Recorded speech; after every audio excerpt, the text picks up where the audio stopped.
What's going on, everybody? Welcome back to another Batman News Weekly. This is episode 203 in year 4, and we got drama. That's what a lot of this episode feels like. Stephen Amell's in hot water. There's some comic drama of throwing writers under the bus. Yeah. A lot of, is Gal Gadot part of the DCU, not part of the DCU, Aquaman stuff? Like, it's just a drama-filled week. Yeah. So that's what we're talking about. We do have some comics this week, and then, of course, your viewer questions. But I just wanted to lead it off with that, because if you're not a fan of drama, well, we got a lot of it for you. Starting off with, we got to knock out this Stephen Amell stuff first, because it's the most ridiculous. It is wild. Yeah. Out of, like, it's so funny. Again, this is just a very stereotypical thing, but you said in our Discord, if he comes out as anti-vax, later in life, we would not be surprised. And because if anybody doesn't know, the big topic surrounding Stephen Amell is at a convention in North Carolina. Somebody asked him about his opinion on the strike.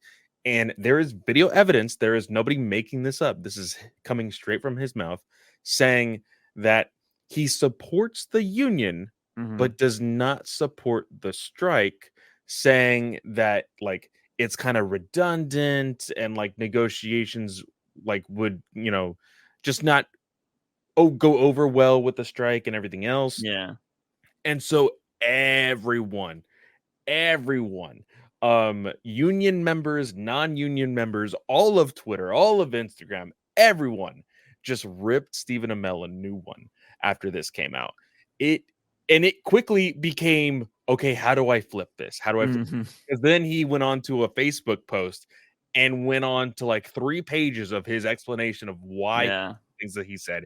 A lot of my friends were like, oh, here's the PR stunt. Like, you clean everything up. He did that. Then he went on to TMZ and made it even worse, saying that he wished he was at a convention. And this is where it started, because somebody asked him the question. And apparently this was the first question of the day. God, that's what I heard. That's what I heard. I don't know if that's true. Obviously, I wasn't at the convention, cannot confirm that. But he went on TMZ and then said he wished his comments would have stayed private, but you were at a panel that people could publicly buy a ticket for. This wasn't a private event that you had to get invited to. And so, yeah, a little dumb there, Mr. Amell. And then just like, every time we're in situations like this, because obviously being in the space of streamers, there's a lot of streamer drama, because you got to think about it. A lot of people, especially TikTok's influencers and all this, there's a lot of people that are getting famous on social media that have not been a part of the real world and don't realize the way you say things matter. Yeah. And so they don't understand it. And that's why, like, I talk to, like, I've constantly feel like the middleman when I talk to people that are not in certain situations. Like, we used to work with a lot of, I want to say, narrow-minded people at our old job. Yep. And they're like, oh, these younger generations are just, they don't want to do anything. I'm like, no, they actually think like this. They're just tired of bullshit. But then I also, to play fair, because a lot of the younger generation will be like, fucking older people don't know anything. I'm like, you don't know how politics work in the workplace. Like, in a perfect world, we would all get treated fairly. Everybody would get paid what they deserve. Everybody had healthcare, all that shit. That's not the way it works, unfortunately. And people, you know what? You don't want to work with shitty people. And until you work at a job for a long time and you do that, you're not going to realize how some people are just shitty workers. Yeah. And you don't care about the fairness at that point, because you're like, he's making my job worse. Like, fuck this guy, get him out of here. We had plenty of those people. Yeah. And so Stephen Amell, I feel like he's part of the older generation, and he thinks that striking is bad. And there's like, we just want to work, Yeah, and then there was he put out another video and several photos that he quickly deleted almost immediately after. But some people screenshotted it and phone recorded their screen to get the video, and they're like, "The internet's forever, buddy." it was basically him on the side of the highway in front of one of his billboards for heels or healers or whatever it's called. It's called heels. And basically said, like, I support my union, but I am also really proud of my own work. Yeah. And like he moved the camera and it was the billboard. He's like, I'm very damn proud. And then the video ended. But then you take 3 or 4 photos in front of the billboard. It's just like, dude, you know what you're doing. Yeah. Like, just stop. I remember. I think he's hurting the show more than anything. I think he is also. I think he's very much hurting the show. But I remember Stephen Amell became this internet sensation because he was one of the only celebrities that had made Facebook Live like a big thing. Like, really? I think there was like him, Vin Diesel, and one other celebrity, and Stephen Amell's viewership was through the roof. And it made it super popular, which began Instagram doing lives, and then TikTok. Not TikTok. Twitter at the time doing lives as well. So like, because of Stephen Amell's success on Facebook is what kind of got this social live feature on a lot of these social media platforms. And I really do think there's I've heard several people say that Stephen Amell has been the kind of guy in the production of the shows that is very much, this is my show, my rules, this is how everything is run. If there's a crossover, I'm the one running things. And he's kind of said that also in a lot of his interviews. He's like, yeah, like I make sure everything runs by canon and everything is done by this and this. And he's a real hard ass with stuff. But like, seeing how this week has gone, I'm like, yeah. Whenever people say, oh, he's frustrating to work with, as far as like the example of other people being frustrated, like that is 100% Stephen Amell. I feel like. Yeah. I've never thought Stephen Amell was a great actor. Personally, I mean, and I always try to give like CW actors a chance, because I think there have been some that have come out and been actually really good actors. Yeah. And I went and saw Stephen Amell in Ninja Turtles because that was only the like big blockbuster movie that he's ever been in, and he wasn't great. Like, he got lucky with Arrow, and this was a topic that was kind of happening randomly on Twitter recently, and it started with the Lois Lane Superman thing, right? I think we might have talked about it last week. I'm not too sure about how, spoilers if you haven't noticed, I've been watching Superman. Superman already revealed his identity to Lois because she tried to kill himself. And it's the animated show, My Adventures with Superman. Yeah, my bad. The My Adventures with Superman, that basically happened, and a lot of people were like, that's such a shitty trope. You know what I mean? Like, oh, she's mad at Clark for wanting to hide his identity. She's like, you should have been telling me the truth. Which, it gets kind of tiresome. But somebody brought up the idea that they were like, I think a lot of people forget comic books are soap operas, and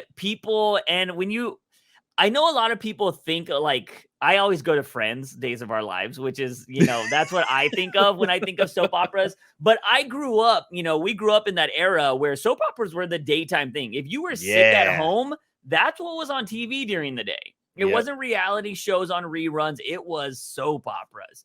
And if you've ever watched a soap opera, they're ridiculous. They're really ridiculous. And that's what comic books is. Like, as much as we complain about Zdarsky, it's very soap opera. Dude, so my grandmother had like she uses my YouTube TV to the point where when YouTube TV was like messing up and she didn't like the commercials and everything else that also goes along with YouTube TV, it's basically cable. She had heard about what is it? Is it, I think it's Peacock that has Days of Our Lives, and it doesn't have commercials. And she's like, Clay, can you sign me up? I was like, yeah, let's do it. I'll sign you up. And so I signed her up. Dude, I walked in there the other day. On Days of Our Lives, they are dealing with the devil. he is Yeah. possessing people. Yeah. I'm like, whatever happened to the dramatic, like, oh, he's sleeping with her, she's sleeping Yeah. with him, oh, he's got a gun type of drama. That's Now we're actually her going all the father. way supernatural. Like, what the Yeah. fuck? Yeah. And to circle this back around, because we kind of got on a tangent, I think Stephen Amell benefited from comic books being a soap opera, especially CW. Like, CW is so over the top dramatic with their stuff that it's cheesy. And I think he benefited from that. You know what I mean? And so to throw it all away because first of all, the sense of entitlement to be like, you're the only one that cares about your work, you know, like, oh, I want to promote my work, you know. And he also went out to say publicly on the TMZ interview that he voted no against the strike. Yeah. Yeah, And dude. to the point, like, he has to know that he is no longer gonna get any big time production movie because of this, in my eyes. He's gonna have to be the con guy now. He's just gonna go to the cons and make all his money there with photo ops and all that kind of stuff. Yeah.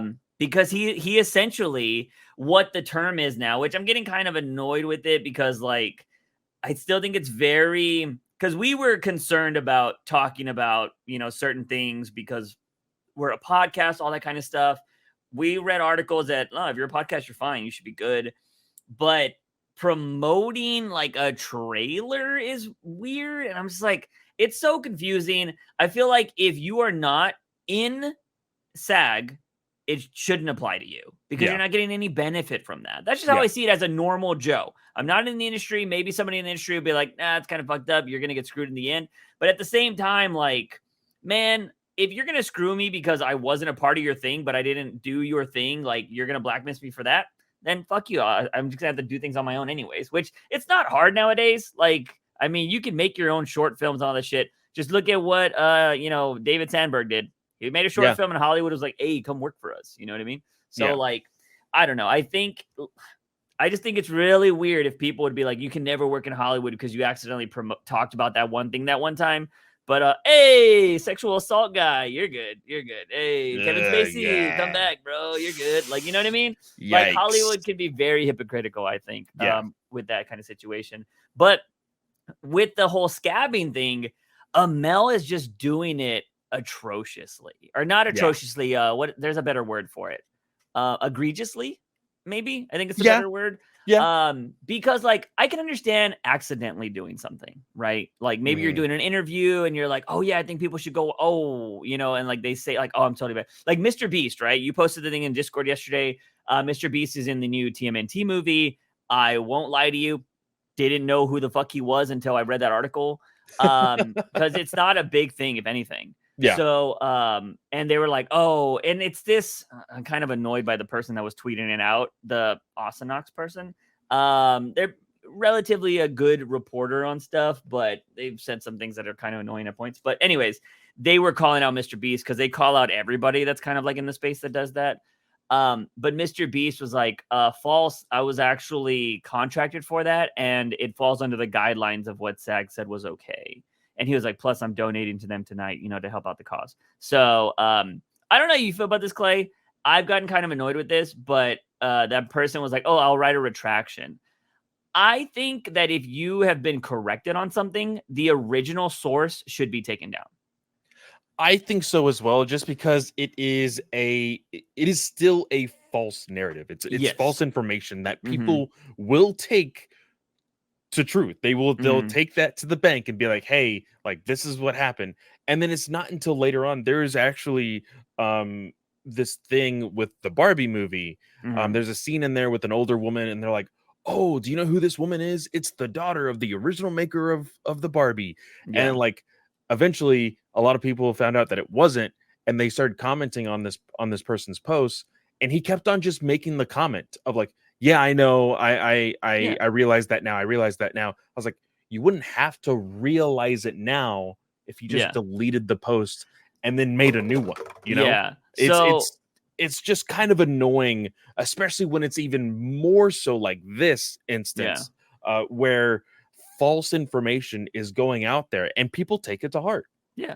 Well, it's because, like, the thing is, you got to remember, like, people are doom scrolling all day, right? They probably see the first thing, and if they're not following that account, they don't see the second thing. They don't see the correction. So delete the thing that's getting all the views, because that Mr. Beast post had like 4 million views or something like that. The correction had like 70,000. And I'm like, delete the original, bro. And just to bring it back to comic books, granted, TMNT is a comic book. To comic books, Home of DC has done the same thing, which is like the like very popular Twitter handle to follow for DC news. They will send out certain news that's not true, and then they'll be like, "Oh, James Gunn has corrected." And I'm like, "Well, delete the fucking original one, bro." But it's gonna be even worse now that apparently you can make money on Twitter. So just be weary of that, everybody. I have started blocking anybody that I that is just looks like they're trying to talk shit or be trolly on Twitter, just to avoid it in the future, because I know it's going to get so bad with the model of how you can make money on engagement and shit like that. But as for Stephen Amell, man, I don't get it. Like, I mean, he has CM Punk on his channel a lot, or in his show, so I think CM Punk kind of sucks. So I wouldn't be surprised if he kind of picks up things from him. Because if you ever look into like the stuff apparently CM Punk's been a part of, he comes off as a guy that supports a bunch of stuff, which he probably does that. But when it comes to wrestling, he is the same kind of like, I'm the locker room leader. I run this, I run that. And everybody's like, shut the fuck up. Nobody listens to you. And he was part of like a big brawl recently. I don't know if you heard about any of that drama, but in wrestling drama, that was like the drama for like 6 months. And it's still going on, so much to their, like, they brought him back and they gave him his own show. Because they're like, we don't want you to go to WWE, so we're going to make a new show and you're going to play there while the other guys play over here. And it's just like childish. But hey, maybe Stephen Amell was like, CM Punk was like, hey man, you should really do this. But yeah, I don't know. Which is apparently wrestling doesn't fall under any of this, which I find very interesting. Yeah. Because I guess they're like contracted performers, but they're not actors, which is weird because they're technically acting week to week. That's wild. But they're not part of a union. So that's the thing. Like, it's crazy. Because there's a lot of rumors that Cena and The Rock might come back because they're not doing anything. You know what I mean? That would make total sense if they're just like, hey, I feel like The Rock, I mean, I think he definitely needs it. Cena, as somebody who has been gotten more and more popular in the acting scene, he may have that itch of like, hey, I just want to perform right now. Yeah. And so he might go do it, Yeah, it'll be very interesting. To be fair, dude, I will say after watching TMNT, I couldn't tell who Cena was. I think he's like Bebop or Rocksteady, one of them. Yeah, I think he's Rocksteady. Yeah, you can't really tell. Like, which is good. I mean, I think that's good. Also, you can tell who Rogan is, but not as bad. I'm really, really eager to see that movie. Yeah, it's better than I thought it was going to be. So, yeah, cool. It was interesting to see like my niece just be all into it. But it's funny too, because like me and my brother were laughing at certain things because we grew up with the Ninja Turtles, and she's like, what's happening? What are you laughing at? Because she doesn't understand, Yeah. So it was pretty cool, but she loved it. So yeah, it was a good time. But yeah, Stephen Amell, kiss your career goodbye, because I just don't see it. Unless Heels keeps going on for another 10 years, I don't see it happening. I wouldn't be surprised if Heels gets canceled after this season. I could see it happening. Yeah. So moving on from that drama, let's take a little break to talk about this Ben Affleck Batman movie news that came out, which it seems like this is gonna be the what's a comparable movie that we're just gonna hear about it until the end of time and we're never gonna see it, that people constantly talk about, like the Nicolas Cage Superman movie, right? Yeah, like people always talk about that, or the actual version of what's the Batman director that everybody hates all the time? He did the George Clooney version. I'm forgetting his name. Oh my god, Schumacher. The Schumacher cut. Everybody talks about like that. Release the actual cut because it's apparently better or something. I don't really know. But yeah, I don't know. We'll be hearing about this till the end of time. I mean, we'll be hearing about Zack Snyder stuff until the end of time too, right? So just like that. So it's come out that the Ben Affleck Batman movie, to quote the headline of this article, Ben Affleck's Batman movie covered 80 years of unexplored mythos, insider says. And it quotes a person here that says, I can't really say too much other than it was fucking awesome. It was the best. It was amazing. I do have another quote down here, Clay, but just off of that, what are your initial thoughts about hearing this? Well, like the idea of exploring the 80 years in one movie, Mm-hmm. that's a lot. Yeah. That's a lot of information. Which makes me think that this movie probably would have been rushed as hell. Yeah. It would have been way too crammed.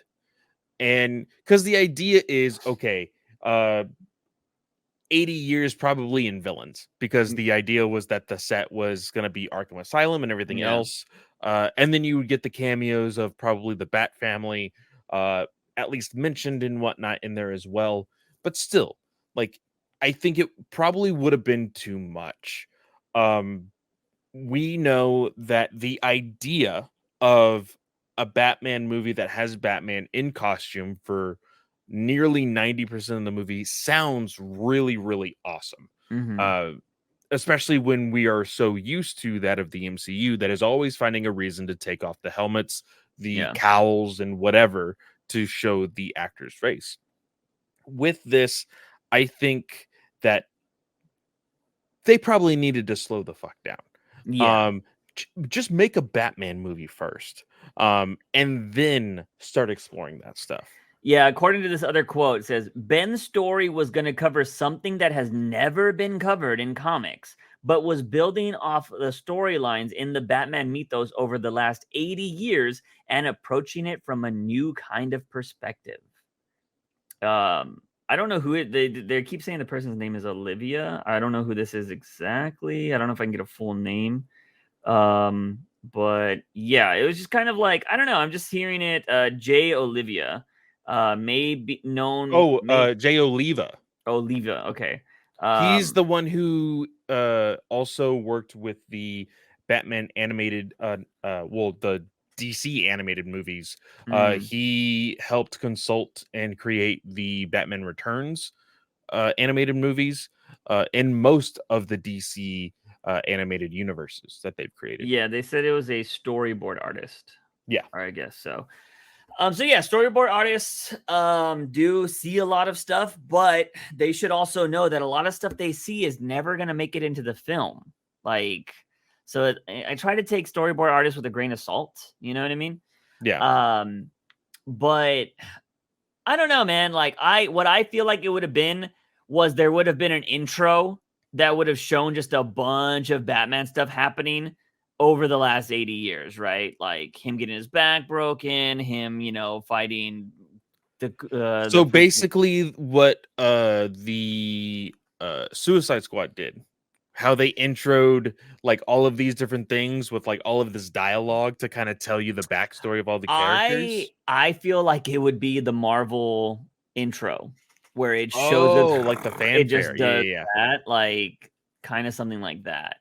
Now granted, had Zack Snyder been a part of it, you probably could have had like a Watchmen intro. Yeah. That would be kind of cool. Although I don't know if that, vibe would have fit with the Batman movie necessarily. But you could have done something like that. I mean, technically, let's be real. I mean, BVS was pretty much an intro to a Batman movie, Yeah. you know. 100%. So, yeah, I don't know, man. 80 years is a lot of time, and I think we're already approaching 90, right? Have we crossed the 85 mark yet?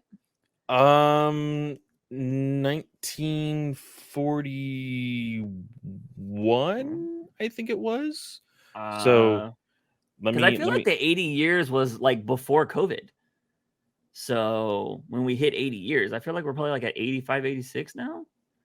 Like it's been a let's see while here. since we did the 80-year anniversary, I feel like. But 1939, May of 1939. So 84? 19 was the 80th, Uh-huh. 29 will be the 90th. Oh, okay. Okay.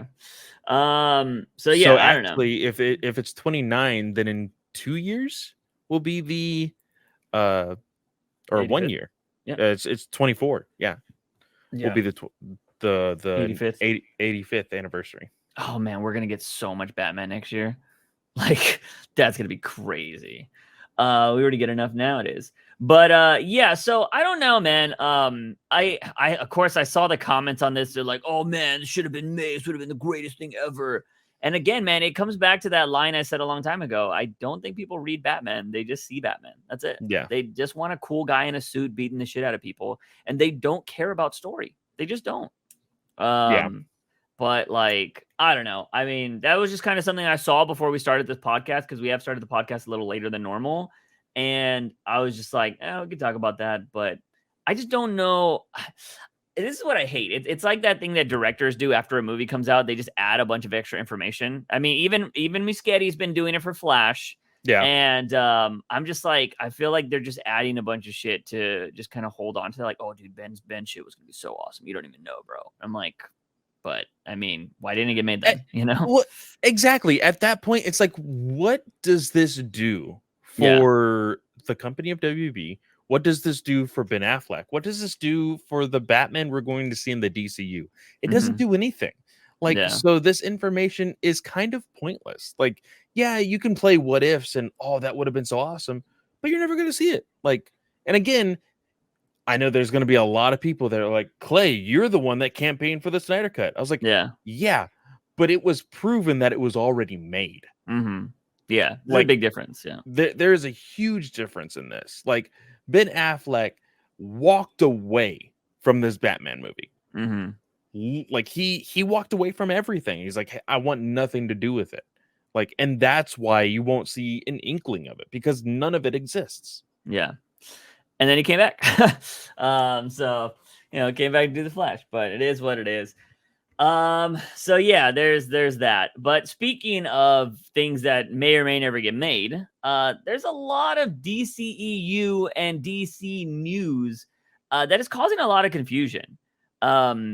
First of all, I think some people that are getting confused, one of the things, and I don't know if this is what you were mentioning earlier with the Aquaman stuff, that they're actually keeping the Christmas date. It's the fact that it is going out on Christmas. Yeah.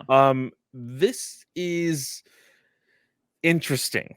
Because of course we have seen several times this year DC movies have not gone over well. Yeah. Maybe they keep the Christmas date for the hopes of like, hey, people go out on Christmas, which is true. I used to work at a movie theater. Christmas is a day where families do have a tradition of, hey, let's all go see a movie together. Yeah. And you get droves of like families of 10 going to see a movie, which is very surprising. But I'm very curious on how it's going to affect Aquaman of all movies. Yeah, I mean, I think DC is going to get the clean sweep with 4 flops, man. I genuinely think that's going to happen. I will say, since I did watch TMNT, I had to watch the Blue Beetle trailer. I didn't want to explain to my niece while I was putting my head down, so I just watched it. I was just like, all right, it looks pretty clean as fuck in the theater. Yeah, like, the trailer looks clean, and I'm like, dude, this looks awesome. Unfortunately, it sounds like it's going to flop. So, dude, so on the same day that you went to go see TMNT, I went to go see Barbie, and we went with one of my wife's friends. As soon as the Blue Beetle trailer finished, she turned over to me and said, Blue Beetle, like, that's the best you guys could come up with. And it's just like, I was like, God damn, I didn't want to like start anything right there, but it's just like, a lot of people don't know this character, so it's like of course they want to see the Superman, the Batman, the bigger names. And I messaged one of my bigger friend groups, and I was like, well, I guess this is how the general audience feels about this movie. Jesus Christ, for real. Yeah, I mean, I'm gonna go support that movie like crazy. I hope it's great. But we'll see. I'm excited to see it, but it's unfortunate that, of course, the first Latino superhero movie comes out during 2 strikes that are in the industry, Yeah. So it's not going to get promoted. You're not going to have all the cool, cool or cheesy, interviews from like the BuzzFeeds and the Varieties and all that, talking to the cast, which the cast seems great. So it'd have been nice to see them going on Jimmy Fallon and doing all that kind of stuff. Nope, doesn't seem like they're gonna get any of that shit, which sucks.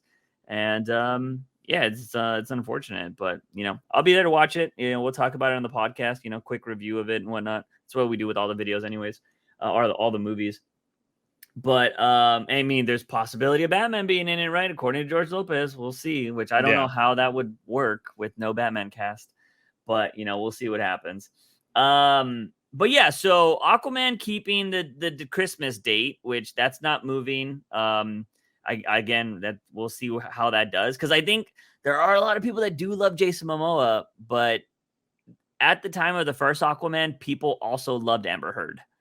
Yeah. And so, I mean, nobody wants to watch that movie. Here's the only thing that is, I can't believe I'm going to say this, but here's the only thing positive going towards the Aquaman 2 movie.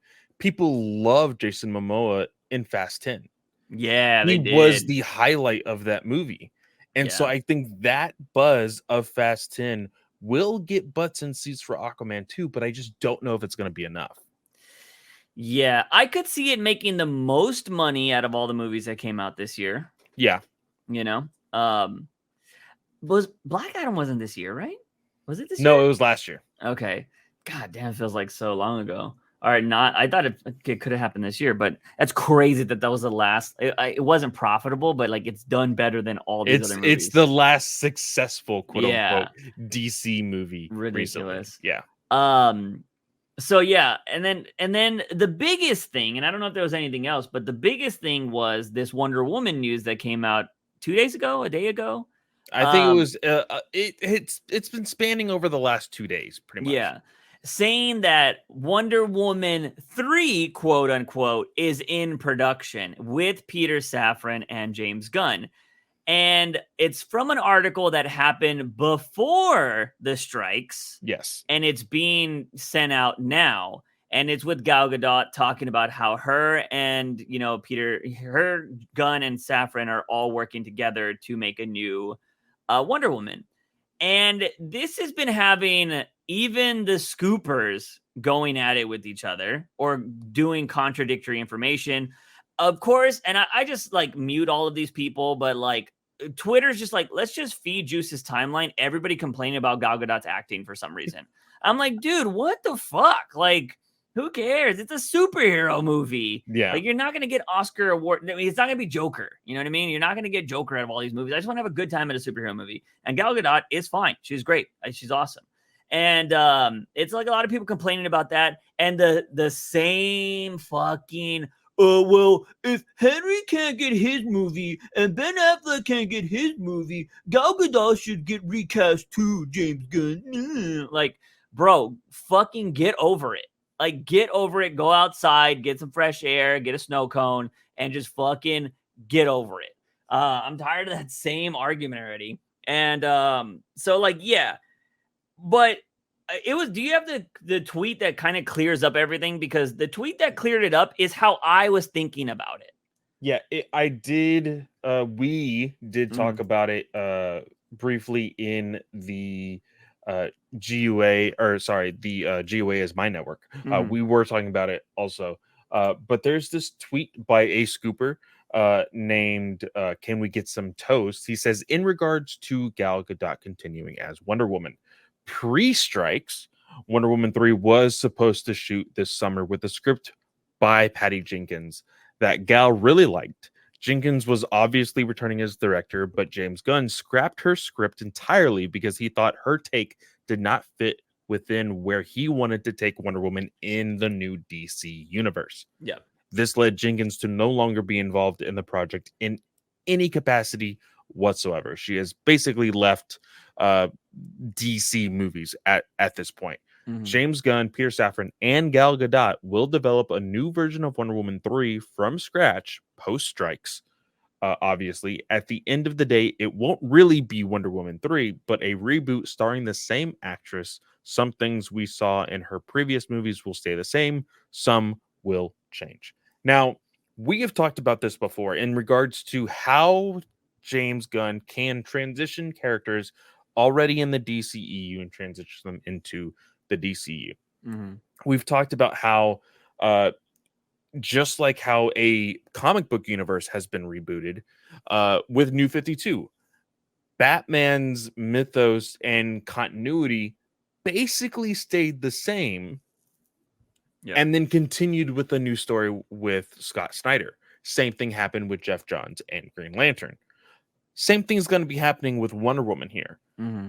We're going to see her as the same Wonder Woman, but we're going to have differences in probably the side characters, the other background actors and actresses that are within the Wonder Woman mythos. Steve Trevor is probably not going to be Chris Pine. It's going to be somebody completely different, if at all. If at all, exactly. Yeah. And we know that Gunn is 100% on board with making Wonder Woman a very big spotlight in DC content. He's talked about animated series and everything else. So I think that we are going to see the most changes with her as a character. But of course, as the actress goes, Gal Gadot is staying on board. Yeah. And that means, according to James Gunn, which, wishy-washy with some of his words at this point, she would also be the animated actress. So she would be doing all the animated show stuff, which for Gal Gadot, I think would be great for her, Yeah. I think, being an animated, a voice actor, you don't have to do everything on screen. You just have to worry about doing the performance in the booth. And I would be curious to see if that would benefit her in the long run, Yeah. But yeah, so I've always liked her performance. I still say Wonder Woman, the first movie, is the best DCEU movie. That I've always done that. And I loved BBS when it came out. But I think overall, like when it comes from like an origin story, who's like truest to the character kind of stuff like that, that first Wonder Woman movie is fan-fucking-tastic. And yeah, so like, I don't know. I've always been a fan of her, so I would love for her to stay on. But so many people were confused, and they were like, you had all the people that obviously are like, reboot everything, yada, yada. They had like Casey Walsh was on there. He was like, nope, she's not coming back. But then again, was refuted by, other people being like, no, like this says this.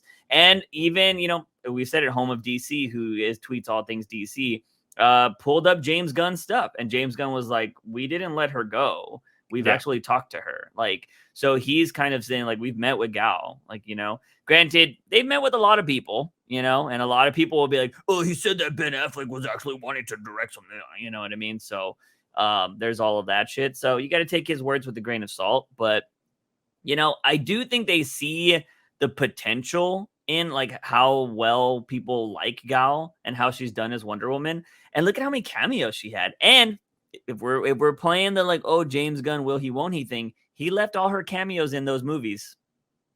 So, he could have cut them like he did Henry and Ben's, but he let him stay. So I think he likes Gal Gadot. Yeah. So I think we'll be seeing her in the new DCU, which I'm for. I mean, I think she's dope. So we'll see where they go from her. Also, like, I don't know if you saw that narrative that people since The Flash, which The Flash is still not on Max yet, which I thought it was coming out in July. Like, what the fuck? I thought it was too. I looked the other day when I was at my brother's house and I was like, I just want something on in the background and I wanted to watch that. And I didn't see it on Max. And I'm like, dude, that's why I started watching, which I didn't finish. We were going to do it on this podcast, but I started watching Doom of Gotham, or the Doom that came to Gotham. From what I've seen of it so far, pretty good. Not going to lie. But so it says here that late September is when The Flash will be on Max. I could have swore was it the VOD then that was the 16th or whatever, which apparently maybe they're like, yeah, we got to at least get something back on these VODs. So maybe that's why it's September, which is smart. I mean, got to make something back. Right. But yeah, I don't know. So, since that's come out, I guess a lot of people bought it on their phones or whatever, and were able to screen record it. a lot of people are like, oh, she has no charisma in this scene. I'm like, what did you want her? She just pulled up some heroes from a fucking bridge. Like, she does it. Like, the cameo is literally there just to be a Yeah. cameo. It's not character development time. Yeah. No, not at all.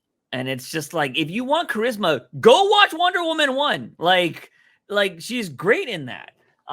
She has all these little nuances to what a person who's getting adjusted to the real world should have. Yeah. And I don't know. Internet makes my head explode. But I don't know. Was there any other confusion besides those things? There is something that came out today. Okay. It also intertwines with some Marvel news that people have heard. Adam Driver, of course, did not go along with the Fantastic Four script, and he is no longer going to be Reed Richards. But he apparently is in the front, not the front running seat, but in at least being considered for a role in the DCU. Juice, do you want to take any guesses on who he would play? Well, you mentioned this earlier, so I feel like I'm cheating by saying Lex Luthor.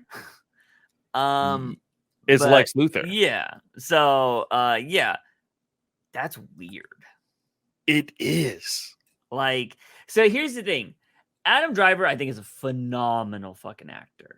Yes. But he's got a very unique face.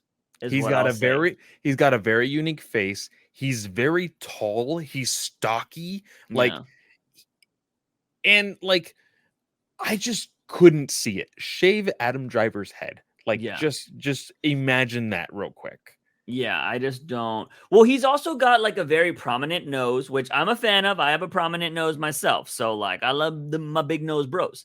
But like, I just, shaving his head. He's also got like that very prominent like mole, I think, or moles maybe. Yeah. And I'm just like, I just don't get the Lex Luthor vibe. Now, here's the thing. I want bald-headed Lex Luthor. We already got hair Lex Luthor with Jesse Eisenberg. Granted, he did look good when they shaved it at the end. I think that looked kind of cool. But Adam Driver as Lex Luthor just seems kind of weird. I think he would do great acting. I just don't see it. And the reason why I wanted to bring this up, because of course this is Batman News Weekly. We've done a lot of news over the DCU in general. Yeah. But you have to remember, he's a billionaire, just like our billionaire Batman, Bruce Wayne. There's going to be a lot of interactions with them too. At least we would hope in the new DCU.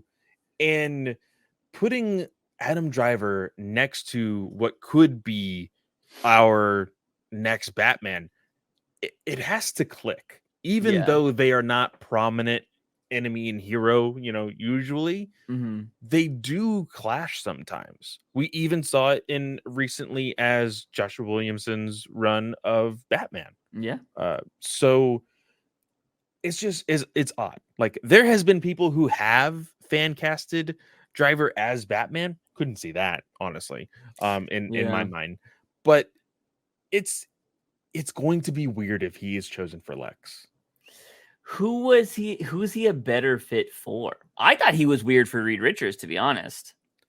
I could see him as a Reed Richards. Reed Richards is the kind of person that is very antisocial, very lost in his own work. And I think that he could very much be like Adam Driver can portray that type of character. Yeah. As far as the DC universe, I don't know. To be completely honest, thinking of all of the different teams that can be made within the DC universe, I can't really see Adam Driver being a character. Not a hero. Scarecrow. I'd be down with Scarecrow. I could see him as Scarecrow. I could see him. What about Adam Driver Two-Face? Ooh, Harvey Dent. Because you're only going to get half of Adam Driver's face. Yeah. So, because he's a great actor. I would love to split personality. I could see him as a Two-Face, actually. Yeah. Make him Clayface. I would be on board with that because you're going to probably CGI a lot of him. So, like, he would just, he would a lot of Basil ADR. Karlo. Yeah. So yeah, it'd be very, very. And I think he interesting in would be that. okay with that because he's like, okay, I only have to go into the studio for this amount of time, and then the rest I can just record from home. Yeah, let's do it. Yeah. You know, Yeah, because they would probably get somebody else to do the actual like mocap CGI stuff. mocap stuff, like the way they did with King Shark. Yeah, I don't know. I'd be down with that. It'd be kind of cool. But yeah, I heard that they're looking at Matt Smith for Reed Richards. Yes, That's crazy. I mean, he can do the smart stuff. I mean, they obviously. have not. Nobody has yet confirmed whether he has agreed to the position of or not pre-strike though. So Yeah. that's the only thing. They know that it was offered to him, but they don't know any kind of response for it. I'm not caught up on his Game of Thrones show, so I don't know if he's alive or not. No spoilers, people. But yeah, I haven't watched that, which I have to house it again this weekend, so I might start something. Nice. Because I'll be there a lot. But yeah, I don't know. Very interesting. Would be so weird to see him as Lex Luthor. But I mean, we're still miles and miles away from a Batman, right? I mean, I'm saying lock up Jake Gyllenhaal while you can. Because I think he'd be a great Batman. But Yeah. we'll see where that goes. Other than that, I think that is all the movie news we got, and we got 2 bits of comic news, which Actually, this does kind of. I was gonna say it with the with our last topic because it kind of now kind of coincides with it. But since we're going from movies to comics, I might as well share this. James Wan has been in the hospital for some reason. What? Yeah, he just posted on Instagram his stories. It says here, it has been an extremely rough and scary couple of days and nights. You never want to be rushed to the ER in the middle of the night and have then to stay in the hospital. Cedars Sinai, I don't know Cedar what. Sinai. I think What that's is how it? it's pronounced. Cedar Sinai. Cedar Sinai Yeah. is truly the best. The best doctors, nurses, technicians, just the most wonderful people. James is safe now and on the mend. That sucks. Well, hopefully he's doing well, and I hope it's not from the stress of being part of Aquaman. Yeah, for real. Because people have said that he's having a horrible experience on that. I believe he is going back to work with Hamada in the horror realm, which I think that's where he prefers to be. It seems like he really enjoys to be there, and horror films will always be prominent. People are always looking for the next big horror film. That's what they say to get if you want to be a filmmaker. And I learned this from my film teacher in high school. Horror is like the way in, because they're always going to throw money at that, because you can do something with a small budget and it could possibly make hundreds of millions, which is crazy. Anyways, speaking of somebody else that we got to give best wishes to, and that is Donny Cates. Now, Batman fans might not know who Donny Cates is, because he is a Marvel guy, but he is essentially was the Scott Snyder of Marvel. He was the up and coming big writer for Marvel. He got really big on, of course, Venom. He like revamped the character, really brought in a lot of readers, created a well-known villain now known as Null, the basically Venom god. He also did a lot of things with Guardians of the Galaxy. He was starting a amazing run on the Incredible Hulk.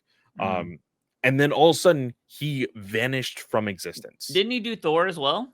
He also did Thor. He brought a lot of new things on Thor as well.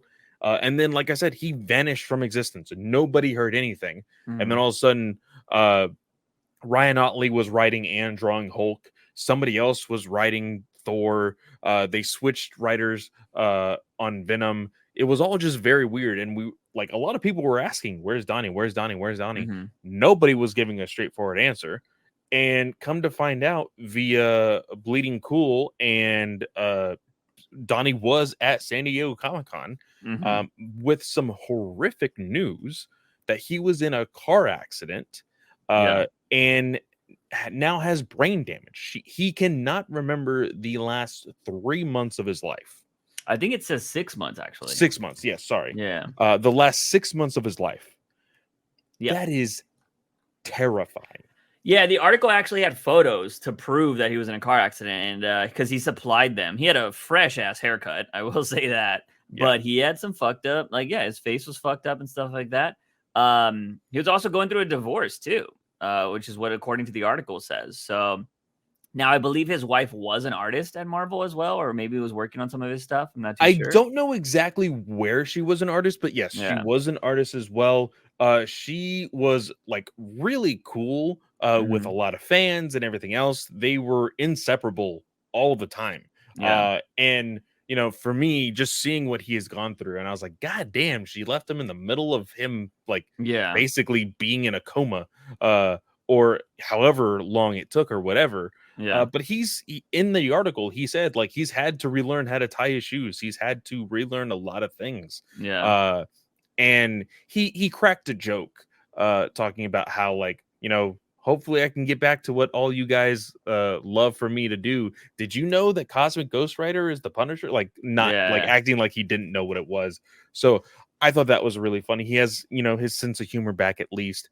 But best wishes, because one thing that he has always said prior to this accident is that he's always wanted to write Batman. Give him a Black Label story where he can take his traumatic experience and make that part of Batman. Yeah. Like, have Batman like get his skull crushed or something, right? He would have so much kind of like, he would know how Batman would have to rebuild himself. I think that would be a compelling story, because we kind of got that when he broke his back, right? But like, they didn't go into the intricacies of like how you have to fight back from an injury like that. You know what I mean? Yeah. He kind of just got surgery. He was in a wheelchair and he was just kind of mad that he wasn't able to be Batman, you know?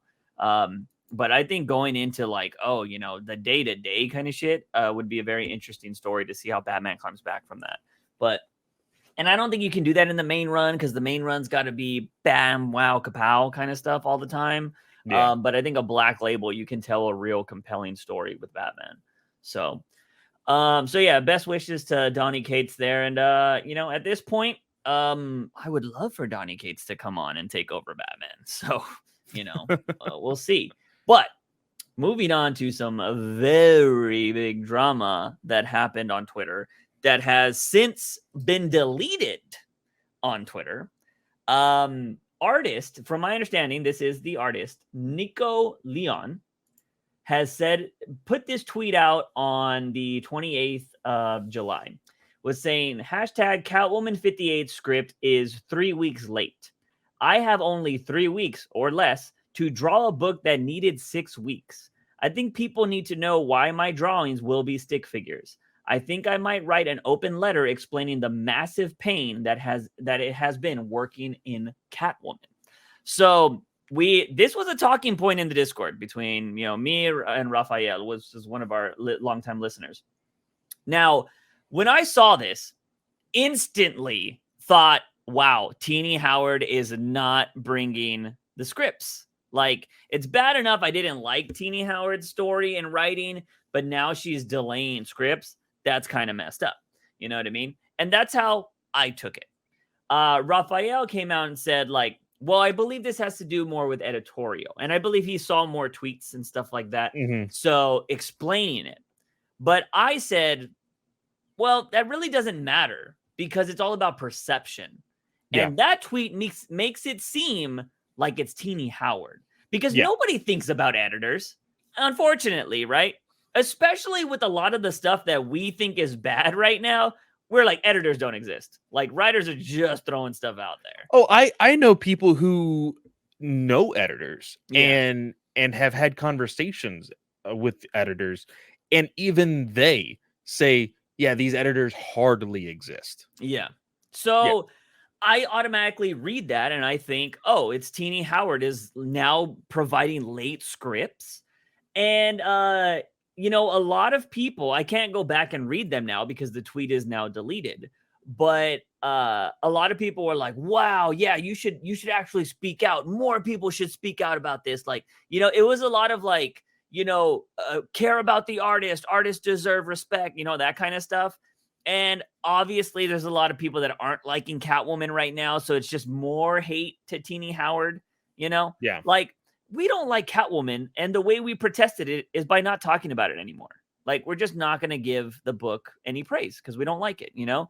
I'm not going to go out of my way and like go tag Teenie Howard and be like, you bitch, like, I fucking hate your shit. Like, that's just pathetic. You know what I mean? I will ask and be like, hey, like, you know, I saw this in your run. Could you explain it? But I also know Teenie Howard got off Twitter because she gets so much hate. So, you know, there's no point in even tagging Teenie Howard. But anyways, so that being revealed, it was weird because I saw that, right? And then just so happened, because Twitter, like, it knows you want to know the drama, it gave me other people I never follow, never look into. And it was some other artist, I believe, if I'm not mistaken. So yeah, it was Vita. I think he works on Vita Ayala. Yes. Yeah, Vita Ayala works on what is he working on right now? Are they working on? I'm not too sure. I don't know in particular what they are working on currently. Static Shock or something? But they have worked on several different things. Actually, I think most recently their work will be yeah, I'm not too sure. Oh shoot, I don't know actually. Yeah, I said that all confidently. I do know they have done a lot of work on DC and Marvel together. Yeah, I'm trying to find some indie stuff that has come out recently for IDW and Dynamite.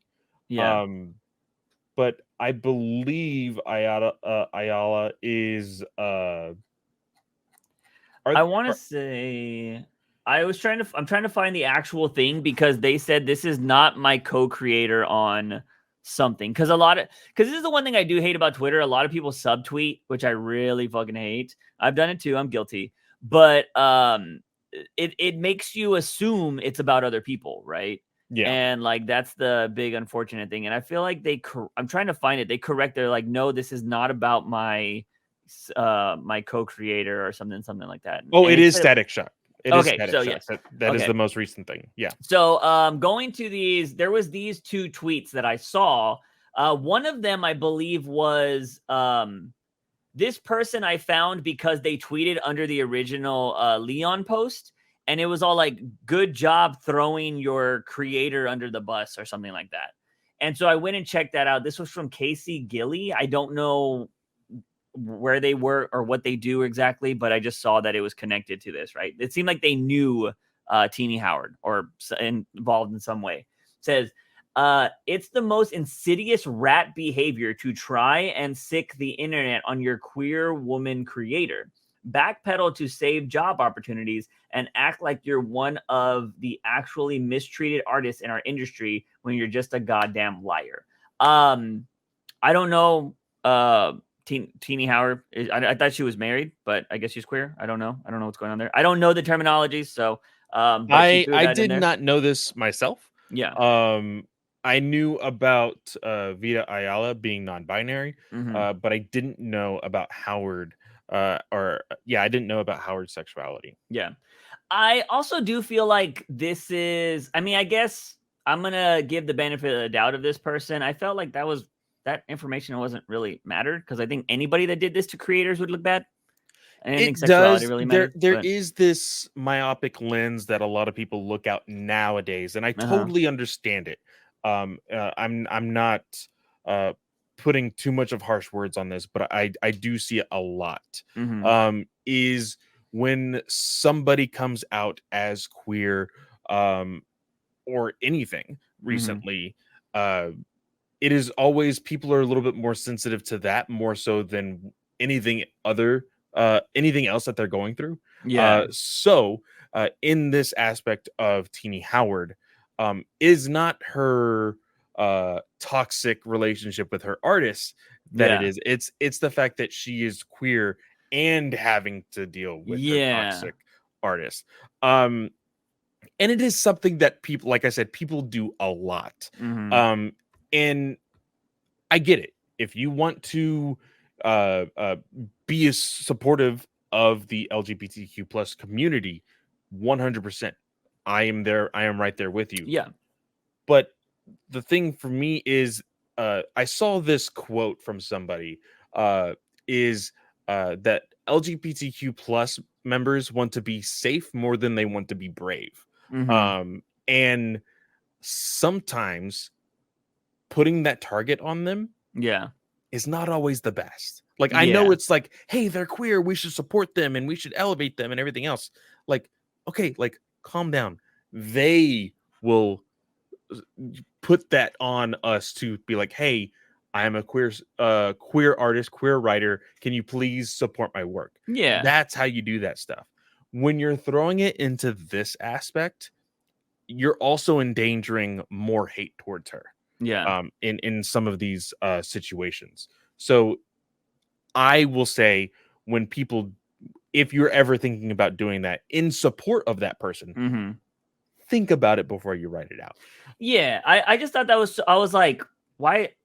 As when I read that, as I am a straight male, so I just need to put that out there. I just saw that, I'm like, this is bad behavior no matter your sexuality. Like, if you are blatantly throwing your writer under the bus, it doesn't matter if they're a person of color, whatever. That's just shit behavior. Like, if you're straight up lying about them, like, I don't think anything else matters there. But this person, Leon, did end up backpedaling and put out another tweet after this original one that was like, hey, just throwing this out there, this isn't about anybody in particular. This does, like, there's just been, they said Comic-Con happened, so that's probably why everything's late, yada yada. Basically, trying to save their ass because, comics, much like Hollywood, if you burn bridges, you're gonna lose jobs. Like, you know what I mean? And for somebody who does follow a shit ton of creators, everybody's on Twitter. Everybody's online. Everybody. And if it is drama within the industry that they work in, they're going to see it. They're going to hear about it. And so if they're going to be like, oh, that's how that person is with work, I'm never working with that person. Yeah. And Vita Ayala did call and say, emails have literally time and date stamps on them. Like, why come on here and publicly lie so boldly about things that are easily verifiable by people who actually matter? So, granted, they never name Leon here, but if you connect the dots, it went back to Leon. Yeah. And so yeah, I made a very I don't know what I'm trying to say here. I made it very clear that I am not a fan of people that will make a comment about something and then never clear it up if they're wrong about that comment. Because I made a comment just about Catwoman in general. I was like, I'm surprised this book hasn't been canceled before this. And I was like, but if scripts are being late, like, I think it's time for this book to be canceled. I said something along those lines on Twitter when I quote tweeted the original tweet. Now that tweet's gone, so it doesn't really have the context there. But I quote tweeted my original thing saying like, hey, I actually really hate when people don't clear up information. So I'm clearing this up. It looks like this writer was actually lying. So I wanted to be clear for anybody that was following me to know my comments still stand. I think Catwoman should be canceled, but I don't want to support a liar. So just kind of clearing that up. So yeah, that was the big drama that was going on, that it just seems like, granted, like, as much as we might not like Catwoman and what's being written in it, I don't support blatant lying about artists and writers. You know what I mean? That's what kind of annoys me about the Tom King stuff, right? Like, I am a big fan, I am biased, but people will just like pull the weirdest shit out to talk shit about Tom King, like CIA stuff. And speaking of Tom King, several years ago, when we were still working in our job, there was some Comicsgate stuff attached to drama.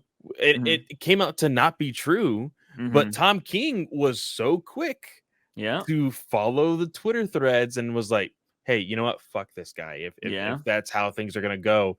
And then thankfully, Tom King was like, hey, like, seems like things were not true. I do apologize. Like, we've talked it over, blah, blah. But like, you just got to be careful with the information, kind of like what we had said with the DCEU news and everything else. Like, go to the source and actually look for retractions, new stuff. If you or yourself are retweeting a false story, delete it. Make a correction, do whatever. Like, don't let that stuff just fly by. Yeah, for sure. I believe we were actually doing this podcast during that time, and we actually called Tom King out. It was one of my rare. I was like, I don't agree with that, Tom King. That was kind of fucked up, bro. So there is all the drama, and that's pretty much all the news that we got right now, ladies and gentlemen. But we do have viewer questions from y'all. Unfortunately, we were a little late on the Discord, so we only got YouTube. Moving over to YouTube, I sorted by newest. We got The Blade, Arcade The Blade, says, I am a fan of the art that he has done, but when you, and this is in regards to the Arkham Asylum sequel, but when you read the synopsis and it says Arkham sequel, I'm not a fan. I think that the Arkham Asylum, a serious house of us on a serious earth, was a story that Crazy Grant wanted to tell and had an idea for a sequel long ago, but DC shot him down, thankfully. But I will pick up the first issue so that I can actually see it for myself. Everyone has a story to tell. I am legit excited for the next issue of Night Terrors. I wouldn't say I liked Zatanna. I didn't like the Zatanna tie-in, which we didn't read that. I could have just been called Robot Man or and Zatanna Night Terrors. I didn't read that. I don't know if you read that. I don't know anything about I that. did not read that one. Apparently the Doom Patrol books have been really, really well written. And it, goes into saying that, their Night Terrors tie-in has been really well. And we said it last episode, this Night Terrors event has been thought out very well in the sense of, hey, this is how things are going. And each individual story is kind of like an Elseworld that ties in by this small character known as Insomnia. Yeah. So they're kind of able to do whatever and kind of put their best work out there in this weird scenario of a dreamland. Yeah. And we're enjoying it. We're actually going to be talking about I think this is the last issue of Night Terrors Batman. I think each one has 2. They might have more. The end of the book said 3 and 4.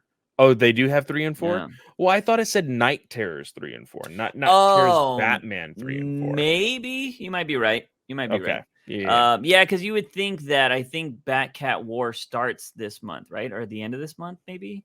Maybe. I don't know.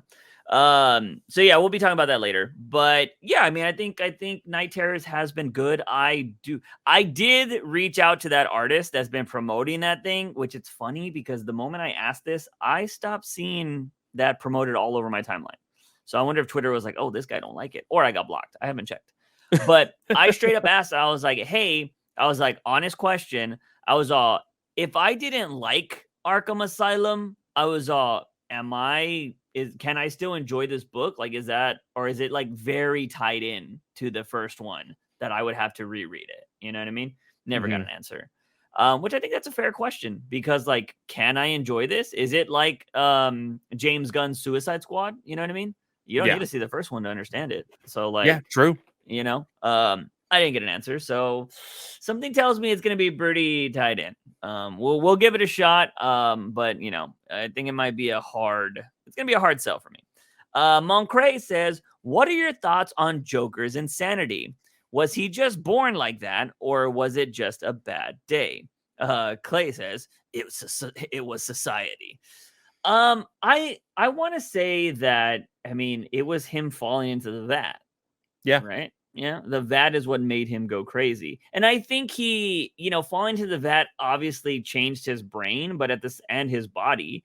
But it was also probably just looking back at how his life was so shitty. And it was a joke that, like, he was trying so hard and then he basically died by falling into a vat. And he's something new and he just finds life funny now. And he's just going to cause as much mayhem as he can because his life sucked.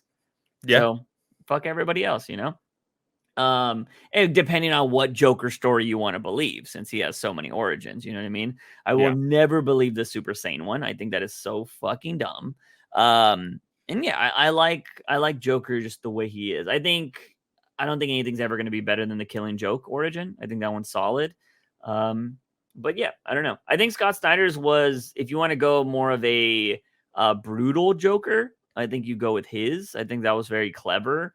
But yeah, I don't know. I've always liked the Killing Joke version. But yeah, I don't. I think the vat is what made him go insane. Yeah. So one bad day, honestly. Yeah, for sure. Let's see. Nathan says, what villainous could fit best in the Gotham City Sirens? Devora. That name sounds familiar. I don't know. Nebula, Lady Dimitrescu, Shigo, Hikamo Tago or Taga. Himiko Himiko. Toga. Yeah, that's my Himiko, I hero, right? believe, is from. Let me actually. I thought that was my hero. I believe it is. Yeah. That's the one that changes with the blood. Yeah. Yeah. I mean, that's Harley Quinn. I mean, you know. Yeah. I'm not going to spoil anything because I am way ahead of you Yeah. in regards of the manga compared to the anime. I'm not even caught up on the anime. She gets OP. Oh. I'll just say that. So she is almost in regards to think of how OP you think Poison Ivy is. Yeah. And put it into Toga's perspective. Okay. It's pretty insane. Yeah. But as far as Gotham City Sirens, again, we have to remember Gotham City Sirens is not just like the most powerful women in the DC universe, and then they made a team. It's these quirky group of individuals. And so in all honesty, I think Nebula would probably either Nebula or Shigo would be. I would have went Shigo. I think I'm leaning more towards Shigo. Yeah. Just because her attitude, her comedic delivery, and her style and her costume, I think it all just kind of encompasses what Gotham City Sirens is. Yeah. Although I do think Nebula, because in the last decade, Harley and Ivy have become more good guys than bad. So I think Nebula fits more in that sense because the girls are all pretty much anti-heroes now. Whereas Shigo, I don't think has ever been good. I don't think so. So that would be the only thing. Lady Dimitrescu ain't going to be good at all. So I don't know who Devora is. Who's that? It does not ring a bell. It sounds familiar, but I don't like. I've heard the name before. I just don't know who it is. And then Toga is not gonna ever be good. Well, I don't know. Devora is from Mortal Kombat. Ah, okay. Which character? Like? She looks like some weird like. I can actually share my screen here. Yeah, I need to see who this looks like. She looks very, very creepy. In all honesty, I have no idea. Yeah, where she comes from though. I feel like Lady Dimitrescu is just going to be hanging. Oh, no, not at all. Like, yeah, she does not have Gotham City Sirens vibes at all. Not at all. Lady Dimitrescu, I feel would just be hanging out with the New Gods. Like, I feel like she fits in there. Yeah, New Gods, or like even she would be a Justice League Dark villain. Yeah, probably. So yeah, I would go Shigo. But if we're doing like the anti-hero stuff, I would say Nebula probably fits a little bit more. But moving on to Eduardo de la Cruz, we got another script here. Hey, Tom King is gonna join us full time. That's your next play. You're getting another host already? I thought we had something special. Oh my god, where's this going? Don't worry, you're always gonna be my main. I better be. Anyways, who would win? Yeah. Goku versus Dr. Manhattan, Nightwing and Red Hood versus Nightcrawler and Gambit, Wolverine versus Deathstroke. Have we not had Wolverine versus Deathstroke before? We haven't, surprisingly. Okay. I'm going Wolverine on that one. I'm going to go Wolverine as well. Yeah. Because as far as they both can heal, I don't think you have nth metal. But I don't even know if Deathstroke has anything nth metal. Is the closest thing to adamantium in the DC universe. And I just think Wolverine is a lot more feral than Deathstroke, and he will be 100% more brutal in the killing and their death match. Yeah, I'm surprised we haven't heard anything from that game, the Wolverine game, in a while. Yeah, we haven't. So, or the Wonder Woman game too. Oh yeah. So I go Wolverine there. As much as I love Goku, Dr. Manhattan can just disintegrate you. But are we going? What universe are we in? Yada yada yada. Well, not only that, but look at Dr. Manhattan's power as far as like being able to see. Like, he could literally fight him as like a baby Goku as like adult Goku and like Super Saiyan 4 Goku all at the same time. Yeah. Um, Does Goku use a wish though? Ooh, does he use the Dragon Balls? You know, because I think that's Goku cheating. it's cheating, but there's precedent because Goku has contacted other people before to use the Dragon Balls to help him win or to help him like not think about something, right? So like because on Namek, right, he was like teleport everybody out of here, you know? So or bring back everybody back to life, you know? So like he could tell the dragon to constantly bring him back or something. You know what I mean? He could actually wish for immortality if he wanted to. So I mean, it depends on which canon you believe in, because if we're going with GT canon, he has the Dragon Balls within his body. We don't talk about GT. Let's be fair. We don't He don't talk about GT. But the thing is, because here's the thing, Goku would die and then his family would bring him back. Yeah. And he'd come back stronger. He'd probably die again. They'd bring him back. So like they'd keep bringing him back and I don't think Manhattan is the type of person that would be like, this guy keeps coming back. I need to go kill the people that keep bringing him back. I don't think he thinks that way because he doesn't care. Yeah. So Goku would keep coming back and then he'd figure out a way to beat him eventually. But I think Goku would die so many times. Yeah. So so then do you go Goku?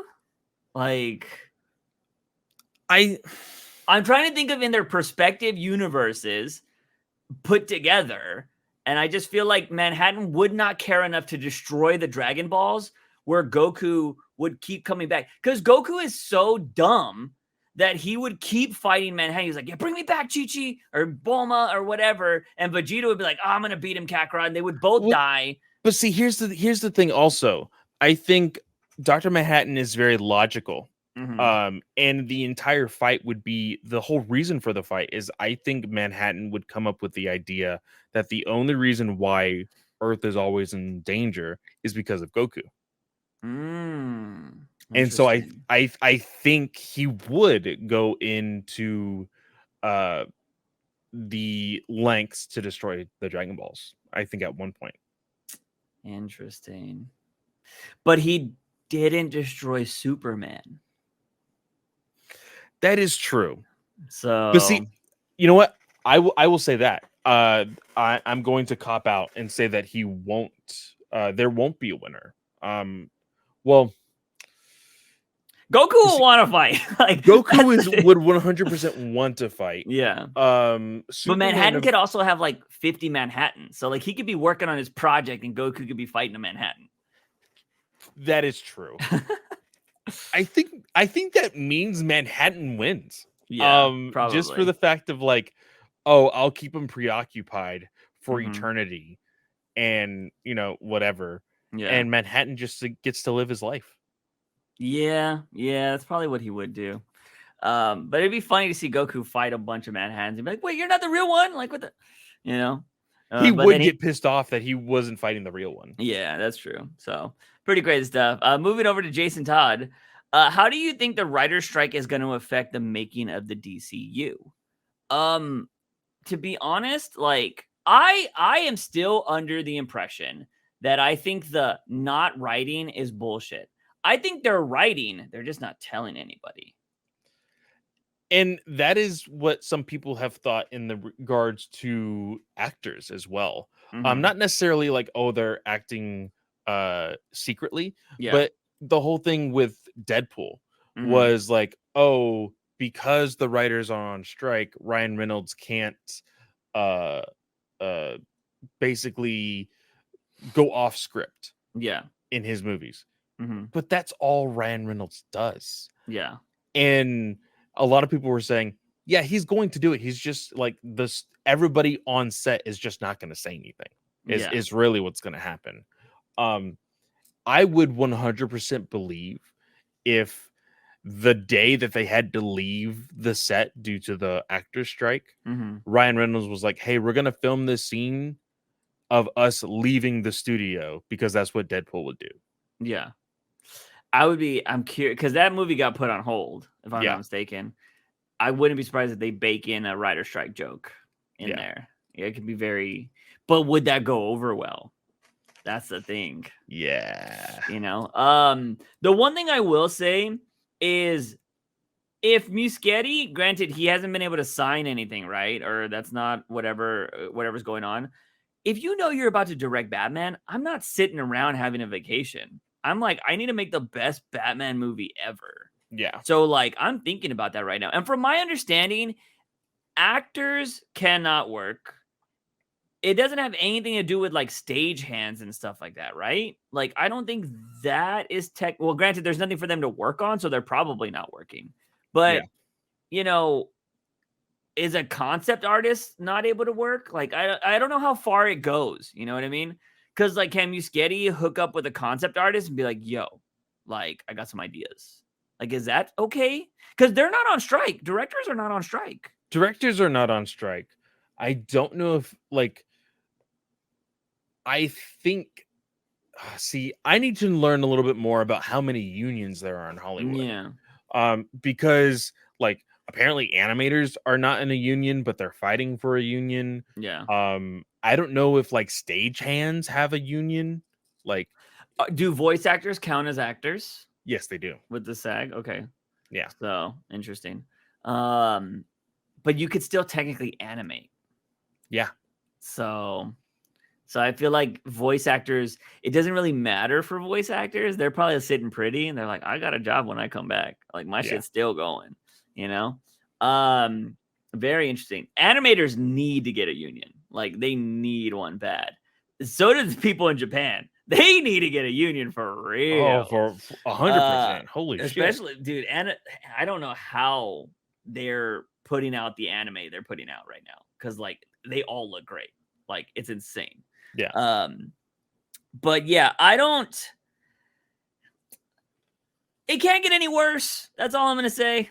You know, it can't get any worse. I don't think James Gunn's going to allow anybody to be putting out bullshit, you know? He's trying to hire the best people. I think he's trying to hire people with reputation. So if they do make a bad film, that's on their reputation. You know what I mean?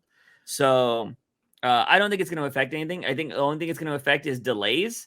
And we're DC fans. We already know there's going to be delays. So, dude, that is the most real shit you have ever said. But in all honesty, I think the biggest thing that will be affected is the release date of Superman Legacy. Yeah. I think if this strike legitimately stays on until September, which is only 2 months from now, or technically next month, if it goes on through September going into October, I think you have to legitimately just safely move Superman Legacy back just a little bit, not too far. Just keep it within the same year. I know it's very important for him to want to have it on that date because it is his father's birthday. Yeah. James Gunn's father's birthday. But you can't rush this DCU. You absolutely cannot. I don't think it's going to get affected because they already, before the strike, had it pinned for January filming. And if the writer strike gets done in October, November, whatever, like, they're already planning for that. Because James Gunn has came out and said, they were like, somebody asked him, they're like, oh, you're writing the movie right now? He was like, no. He was like, we're on strike. He was like, but I can work on a bunch of other stuff that's not on strike. Yeah. And so he can work on, you know, all the other bullshit that we don't ever pay attention to when it comes to filmmaking. That's what he's doing. Yeah. And he's already got the script done. Like, so, like, he doesn't really need to worry about anything. Like, the script's done and they just need to make sure everything's planned. And look, nobody's working right now. So when they get told, like, oh yeah, you got a job in January, everybody's gonna be like, I'm fucking there. Like, I haven't worked in the last, 6 months or whatever. Of course I'm there. So I don't think Superman Legacy is going to be affected unless this strike goes to January. That's the only time I think it'll be delayed. Yeah. So I'm sticking on that. I also think James Gunn will probably, like, really put in the effort to get shit done. But obviously he can't just change the strike stuff. But I'm saying, like, from a production standpoint, I'm sure he's, like, gonna pull all the tricks he can.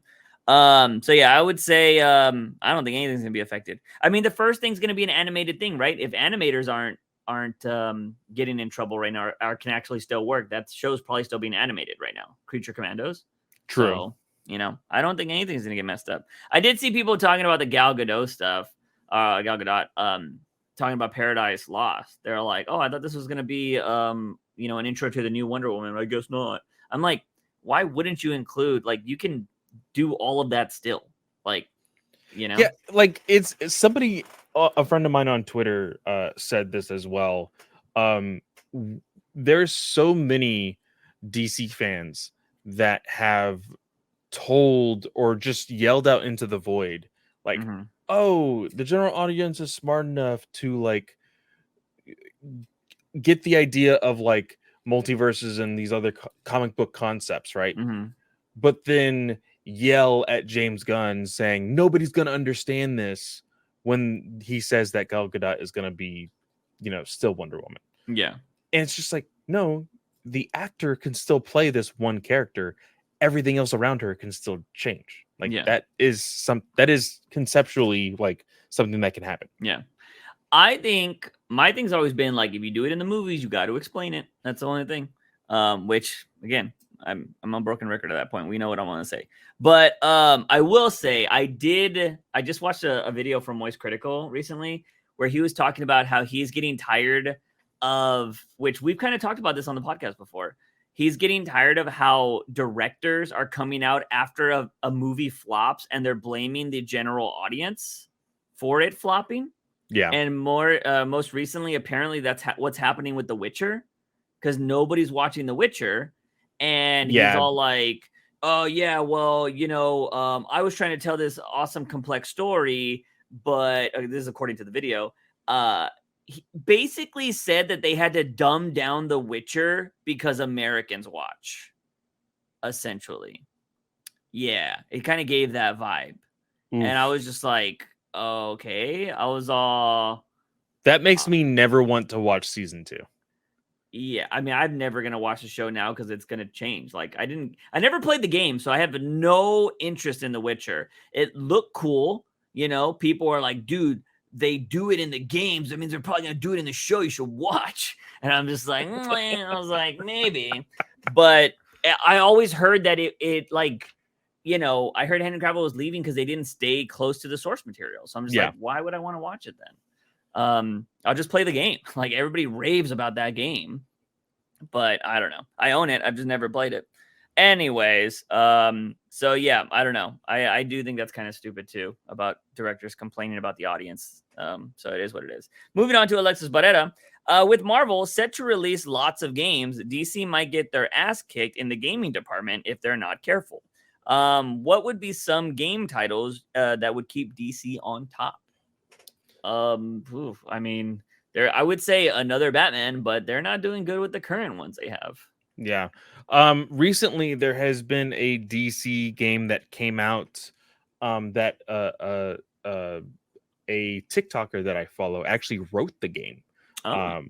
And he is just some random Joe Schmo that works at a comic book shop every Sunday. Mm-hmm. That game is not doing well in sales because it's already like $10. It came out just last year, like in November, and it's already like less than $10 at a GameStop sale. Like, damn. It's not doing great. What is it? It kind of looks like a chibi version of the Justice League, and it's like a top-down game. You can be any character of the Justice League. It can be like a couch co-op multiplayer game as well. And like the main story follows like the villain of Starro. Like, that's the big bad at the end of the game. But you see a whole bunch of villains: Gorilla Grodd, Mr. Mixel Spitlick. Like, you see all of these DC villains, but at its core, it's a Justice League game, and it looks like a really fun Justice League game. But it just isn't doing very well. Yeah. Well, Wonder Woman might put them back on top if it's good. If it's as good as those games that from the studio that made it, you know, this what is it, Sword of Mordor or whatever it was called. Yeah. If it's as good as those games, I think that'll be pretty cool. You need a good Superman game. You need that. I mean, if you can make Spider-Man as good as they're making Spider-Man, there's no reason you can't make Superman. Although I do think, I don't know if to make Superman really good, you need to go off-world. I don't necessarily think so. Like, a lot of people have taken the core concept of that Matrix Mhm. 4 demo Yeah. and have used that to make a Superman game. A Yeah. lot of people Yeah, I have saw some of that. done that. And if random animators and developers can make a concept like that, Mhm. then the actual game can be made. Like, Yeah. and I don't know if you've heard this or not. Baldur's Gate 3 is launching on PC today, the time we were Mhm. recording this. And it has been known to be like the greatest game ever to existed since Elden Ring. I don't even know And what it is. in concept, it's just a Skyrim. Like, it's Okay. a fantasy, make decisions, do all sorts of stuff, but it's a completed game. No battle Mhm. pass, no DLC. Like, they made a comment just this week saying, "Hey, like, we believe in giving you a full-length game at the start and you enjoying that game." Yeah. And other publishers have come out and said, this game puts too high of standards for us as developers and us as creators. It's like, Wow. no, it Yeah. doesn't. Because when we were kids, full games would come out with epic stories, and we're like, this is the greatest thing ever. And Yeah. now the only thing that we're stuck with is, oh, an online game, a battle pass. Oh, I get to shoot you and Mhm. gain coins. Okay, I'm going to buy this. Like, that's all that gaming has become. And we don't get those epic games anymore. Yeah. And that's like, I think if if James Gunn were to say, hey, I've looked into this and I think we're going to take a little longer making these games, but they will be what you want. That's what I want. I Yeah. don't want something to be pushed out just so they can have something. No, I want there to be a full length game with a great story and things actually like put time into it, you know? Yeah. Yeah, that's what I'm curious. Rocksteady, man. I don't know how they think they could fix that game. I mean, they said it was for polishing, right? But yeah, I don't know. It might be their first flop, right? Yeah. But we'll see. I mean, hopefully they can come up with something. I think if they just come out and be like, we're just giving y'all the battle pass and everything, like we're not gonna Hey, we're just gonna Suicide Squad is free to play. Here you go. yeah. Yeah. God damn.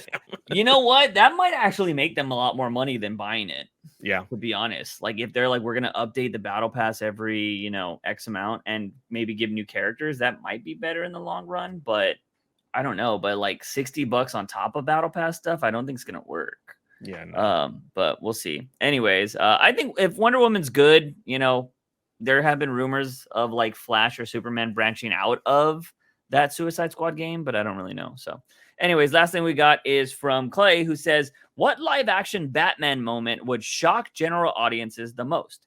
Bane and Bat fighting naked in King's Run." Oh, that's actually something that did happen. Batman attending the Gotham Pride Parade in support. Bat and Cat leave their BDSM dungeon upon seeing the bat signal. Alfred tries to kill Bruce, turning out to be Hush. I mean, in the current climate, the Pride Parade, Yeah. unfortunately, you know, Yeah. because Batman could be out there, with Tim, and people would be like, "Oh my God, they're making Batman gay." It's like, dude, he's just supporting. But Ben Shapiro would go on a 30-minute rant about Batman being gay. So yeah, I don't know. Yeah, I don't think. You know what the Bane Batman thing sounds gayer than Batman going to the gay pride parade. I will say that. But I bet you a lot of people that love Batman that are like meatheads would be like, yeah, man, that's just fucking manly as fuck. Just two dudes primal going at it, bro. Like that's what they would spin it to be like the manliest shit ever when it is the gayest. Like, yeah, I don't know, man. I just think it's unfortunately a pride parade would be so jarring for Yeah. Batman to be there. Which shout out, we didn't talk about this after Comic-Con, but Kevin Conroy's Pride Story won an Eisner. Oh, yeah. Yeah. So shout out, late great Kevin Conroy. I'm glad he won that because that only adds that he was the greatest because he did it in story, in comics, on TV, animated series, games. He did it all. He will be the GOAT Batman for all time. So yeah, that's the last question. I do think the BDSM thing, I mean, that's R34, like, no doubt. Alfred tries to kill Bruce, turning out to be Hush. I think that's just a story I'm surprised we haven't heard yet. So yeah. But yeah. Anyways, moving on to, we only got 2 stories this week, and it is Batman Night Terrors number 2 and the JSA. Let's do JSA last because Clay, I think you probably know with this Batman book, one thing happened in it that I just rolled my eyes because I'm so tired of it. I knew it was gonna happen, dude. The moment, so guys, just to be reiteration, this is a Batman book. He's in his nightmare. He's trying to obviously fight insomnia, and it's Batman, right? It's continuity, or not continuity, contingency plan Batman. So he's not gonna let anybody fuck around in his mind. So the whole book, he's constantly trying to break Deadman's hold on him and fight the people in his nightmares. And it gets to one point where there's this door.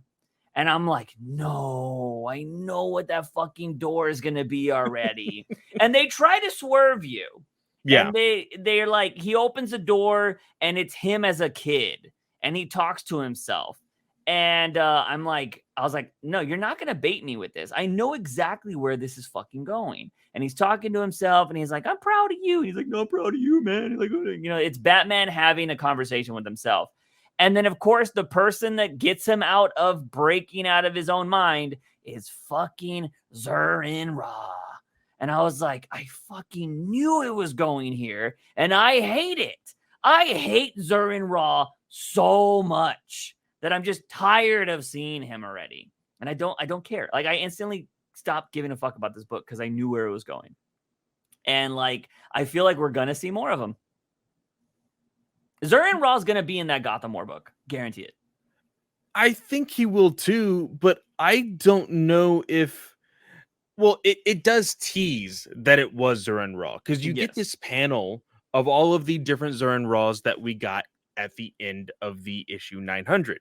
Yes. We see the animated series Zur-En-Raw. We see Frank Miller, Dark Knight Returns Zur-En-Raw. We see Michael Keaton Zur-En-Raw. And the very next panel, we see Batman basically breaking out of his own skull, and it was like, wait, Boston, was that you? Like, oh, it was him. But again, like, it'll be a big reveal later on that it was Zur-En-Raw. Like, I think that will be a big thing. Yeah. But this issue overall, I was okay with it. There wasn't anything like super like dramatic that happened here. There is some context here that you will need to probably read some more of the Night Terrors books, because there is a moment where we see both Batman and Damian in these chairs, and I think that will happen in a Damian Night Terrors book that I have not read yet. I'm collecting the Night Terrors other stories that I will be reading later on, probably when the event is over, so that way I can get some context for some stuff that we will be reading the main line and this Batman book. But there is a moment here that I really do like, where he's saying that he can't become lucid in this dream. And at one point when he's fighting this like demon Bruce Wayne, this kid Bruce Wayne, he eventually like just pops up into the sky. He's like, now I would never want Clark's powers. But inside my own brain, inside my own mind, this is how I operate. I can do whatever I want. Just don't tell Superman that. Like is the thing. I dug that. I still like the story at that point. Like, because there is, of course, the very famous story Speeding Bullets, where it's basically Batman with Superman's powers. It kind of reminded me of that. There's even a moment where he sees like these moments in his life that did happen, and then some moments in his life that never happened. I wonder if this might be a tease for future stories of Batman. As far as like, are we getting teases at Elseworld stories here? Possibly. Well, if I'm not mistaken, one of those is what is this? What was the Grant Morrison story? Is it Black Hand or Black Mass? What is it? I always forget the one that kills him in R.I.P. The villain. But like I believe that's him in one of the panels, but it's like he joined him instead of like defeating him. Yeah. And then the other one is him like actually hooking up and like being best bros with Brainiac. Like that doesn't happen. So I don't think those would be future stories, you know? Everything on the left side has happened. Yeah. Like we've seen all of that. And then him having kids, I mean that could be Tom King's kind of already told that story. But yeah, I don't know.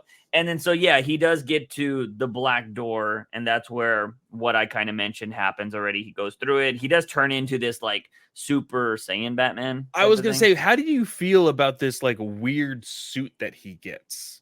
He was in a dream, so like I don't really, it doesn't really bother me, I don't even know what it is though. That's the thing. So like he has the original like gray and black suit, and then the bat of that suit starts to wrap all around his body, and then he has an all black Batman suit. Yeah, it's like his Venom, essentially. Yeah, that's basically it's a symbiote. Exactly. Yeah. But did you like this suit? Is there anything about it that you don't like? The ears are a little bit more bat-like, I noticed. It looks like he's just covered in Kevlar. Yeah. Or like, you know what? Actually, fiberglass. Because like that's how the fiberglass looks like. Yeah. It looks like he's covered in fiberglass. Yeah, I don't really care. He becomes Neo at one point. He's able to stop all the bullets. So then he rips the gun head off of the gun bat. And then, yeah, it's when he goes into this door and he talks to himself and they have a heart-to-heart. And that's when he breaks out of his mind. And, of course, we see Zur-En Raw and we see Dead Man and all this kind of stuff. And then Batman comes back to reality and we see kind of like what you would see in Stranger Things. And, like, it's a city taken over by these crazy monsters. And Batman's like, no, I'm still in my nightmare. And then we see a beat-up Damian that's like, this is the real world. And we lost. And he's like all beat up. He's got a gun. So, that's pretty interesting to see what happens there. But yeah, we don't have the context for this. We didn't read everything. I don't know if it was in this week's stuff. I didn't go through it. But yeah, we'll see how they get out. Oh, I think I didn't see the last page that says, find out in Night Terrors 3 and 4. So we'll see where this goes from there. So it's not another Batman. It's just the other Night Terrors. But it did have a little quote there that said, like, is this the real world? And we'll see. But I think it was kind of cool. I do. Zur-En Raw is just one of those things where I just hate. Like, it's like when Ghostmaker shows up, At this point, I'm just like, ugh. Like, I don't care. It's just getting really. I don't know why, like, they're pushing Zur-En Raw so much. I don't know if that's just because of Zdarsky. Or I think it has to deal because I think for one you have to mainly in these stories and when I say these stories I mean events, you need to remind the reader what's going to be going on in each character's story moving forward, like because not everybody reads the solicits, right? So you need like something to remind the reader, like, hey, this is where we left off, this is where we're going. And I think this is just a tease to what's to come. I'm not going to take it too seriously just because we haven't been taking Zdarsky's run super seriously. We've always said, hey, we're going to give every writer a chance. This is the main Batman. We probably would have dropped it off if it was Detective. But we've also said, if Zdarsky comes out swinging and hits tens on every single one of these books, we will recognize it and we will say, holy shit, he actually wrote something good. But with, like, for me, just seeing all of these different Zur-En Raws in every single aspect of the different iterations of Batman, that doesn't excite me. Yeah, we've been doing content lately. By the way, if you guys have not subscribed to the YouTube channel, you should definitely go do that. I have been dropping like 1 minute summaries of Batman runs I don't know what your next video, Clay, is. Do you have a teaser for your next short? I said it in this review. Oh, did you? Okay, Yeah. so Clay will be dropping a short on Monday. That's usually when the videos come out. Just FYI, we're dropping shorts there. But I dropped one on Joshua Williamson's run recently. And yeah, just going through those, I'm like, man, we really got some stinker Batman for a while. I'm doing one on Tynan right now. That's not fun. Because there was so, like, obviously, you know, a minute is very short to get through a lot of information. So you have to hit very certain points. As I am learning. Yeah.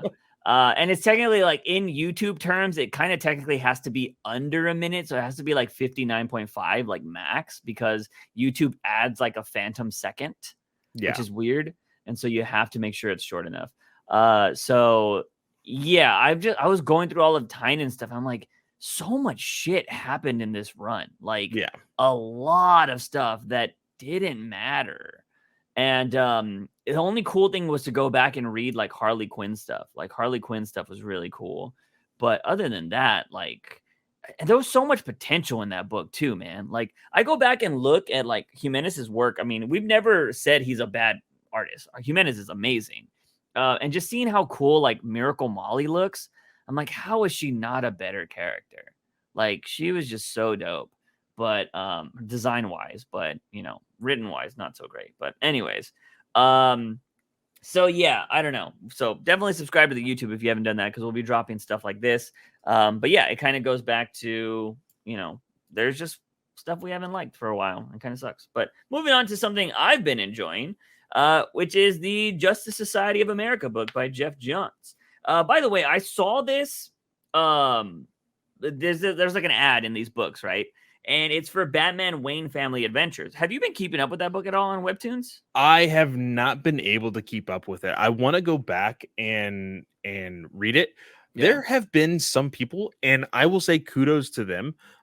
There's people out there that have created TikToks for these chapters.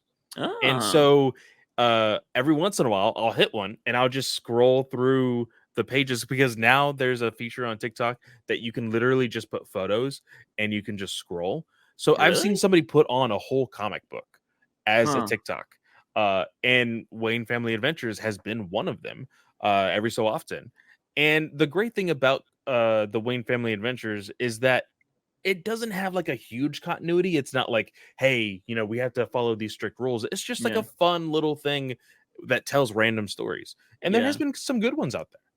Yeah, I didn't know. Apparently, Webtoons does like hentai and shit too. I did not know that. I was watching a video. I watched this YouTuber named Sid Snap. I think is how she says her name.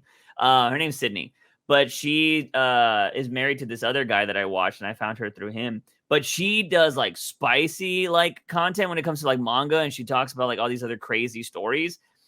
And she was talking about this story where it's an isekai. We all know what an isekai is, right? Mm-hmm. Guy gets killed or whatever. Well, she was like, this story made me say, what the fuck? And like, she's read a lot of crazy shit.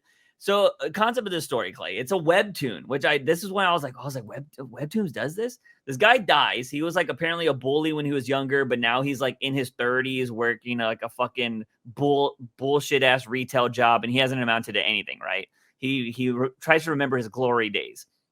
He dies, ends up going to an isekai world where it's all elves that can understand him, but he can't understand them. And like these elves just constantly like bang each other all the time. So he's like, just sex all the time.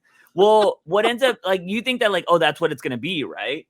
Well, then it turns into like, he gets jealous because the girl that he's been hooking up with hooks up with another guy, because that's what they already do. And then he like kills the guy, and they've never experienced violence before. So they're like, what the hell? What just happened here? And so then he starts like introducing, because they have like magic food that like it cures all illnesses and everything. But he's like, I want meat. So he kills these like cuddly creatures and basically like essentially like destroys paradise to create what we as humans know now. It's like really fucked up. And he introduces like a class system. He's like, only y'all get to get some of this shit, and everybody else has to do things for you. So he's like making people do like crazy acts for him and like fight to the death and shit. Like, I'm like, yo, Jesus. like it's just, I was like, this is on Webtoons. I was like, I thought that was for kids. So like, I didn't know Webtoons went that hard. So like, I just checked. Batman Wayne Family Adventures is currently on season 2, episode 96.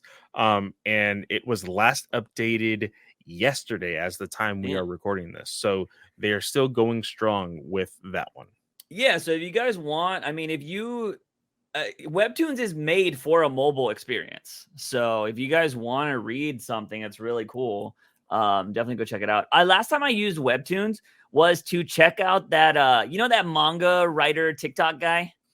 Yeah. Brandon something, I forget what his name is. Apparently he has a Webtoons on there. And I was like, you know what, let me go check it out. Let me see what this guy's been up to. And it was a decent little, it wasn't something that really tickled my fancy, but it was about like goblins and shit. But it was interesting to see it. And I was like, that looks pretty cool. Writing for Webtoons, I'm curious on how that would be different, because you're writing like up and down instead of left and right. Yeah. So like the page turn is a swipe up.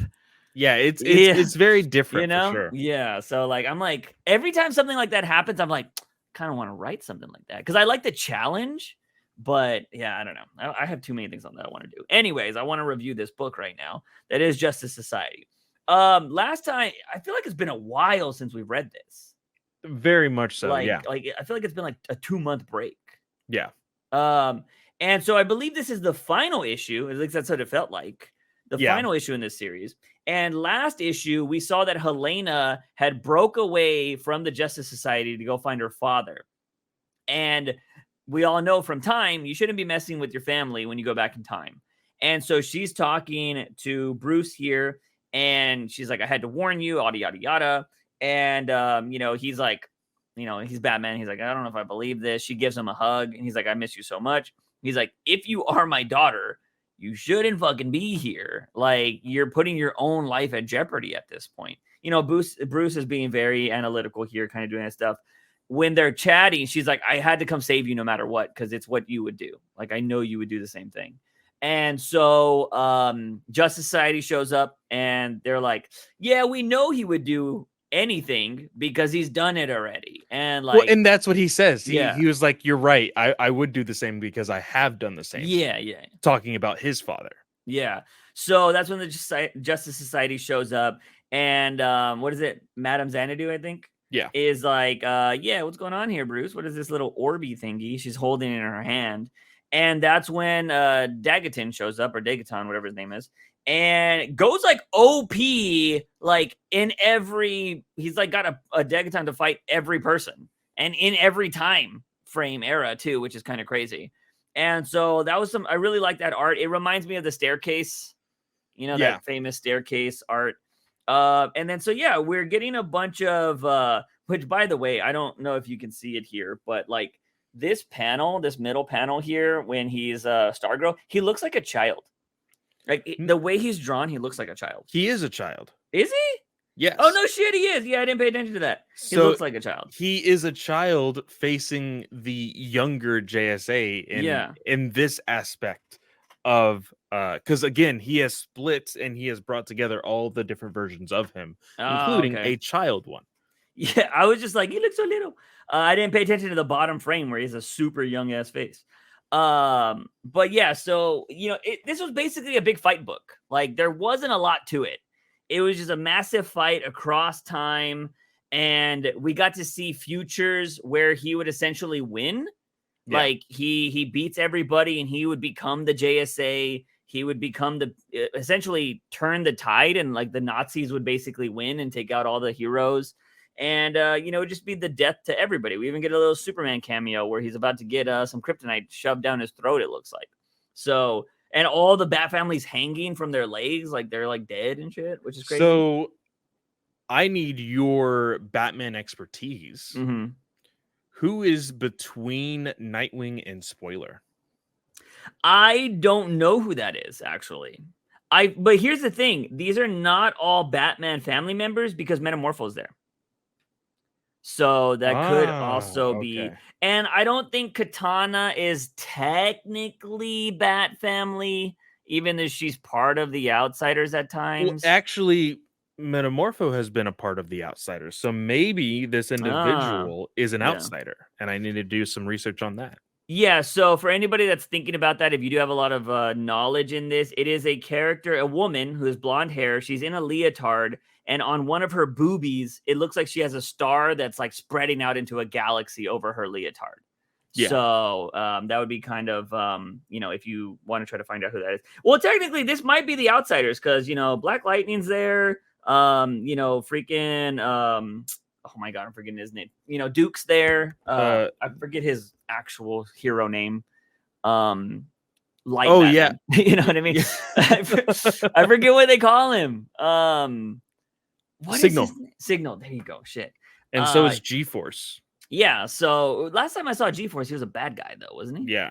Yeah. So yeah, maybe that is all the Outsiders, which I think is pretty crazy. But I like this idea that since they were able to see all the futures and pasts that they were being defeated, that it made the heroes fight harder, and that wasn't something that Degaton thought about, and so they fought harder to win, which I thought was really cool. Very heroic kind of stuff. And we do see Dr. Fate gets a hold of the orb, and he's able to use it to bring everybody to the present, which I think is pretty cool. So they all start fighting all of these different versions of Degaton, beating him up, all this kind of stuff. And then they trap him in the globe. And he's like, no, not here. Do not trap me in here. And we just see the new Bat family in the snow globe, which is Thomas Wayne's Batman, the Harvey Dent's son as Robin, and then, of course, Martha Wayne as Joker. And he's missing a finger? Was he always missing a finger? I think that happened sometime in the other issues. Okay. I'm pretty sure it Like happened. I said, it's been a while. So then after that, everybody that's from a different era disappears except for Huntress. And Batman's all like, all right. And he talks to Miss Xanadu, Madame Xanadu, and he's like, she can't stay here. And so I thought that was pretty interesting. And she read his lips. Like Huntress saw him say this. And so they have to go talk to, they're going to have to go talk to the Time Masters to see what's going on. But the book ends with 1 week later in New York with the JSA. And they're kind of talking about like, there's a lot going on here and we need to figure it out. Like how Huntress is still here. And there's just so many other questions. And that's when we get the entrance of Jay Garrick's daughter. Yeah. And it says at the very bottom, Judy Garrick, Our Man, and the Dawn of DC. So I'm assuming Jeff Johns, once again, is being the point man on a new universe. Well, I wouldn't say point man. Because he's actually been in the background. Unless, of course, it does come out saying that he orchestrated a lot of this. I would say that he probably helped them find this roadmap, this Dawn of DC, because Dawn of DC has started, or did start, early last year, going into this year. It's been the reboot, quote unquote, that we have been seeing. The new Green Arrow title, the Superman titles, all of that has all been under Dawn of DC. But I'm curious because I'm gonna say something that might be out of tone or whatever. This felt rushed. Yeah, it was a lot of fighting. I didn't know. I wasn't paying attention to when this book was supposed to end. I thought there would have been a little bit more between Batman and Huntress for sure. But yeah, I could agree with it. I don't think it's rushed to the point where it's bad, but I felt like there could have been a little bit more. Yeah. But I don't know. Maybe it's being saved for whatever the next thing is. Maybe they didn't want to showcase everything. Yeah. But for the most part, I think this has been pretty solid. I think overall, I think JSA was good. I would assume Jeff Johns would continue, but let's not forget Killing or Three Jokers 2 is supposed to be a thing. And so is Batman Earth 1 volume something was also supposed to be a thing. Yeah. So I don't know what he's working on anymore.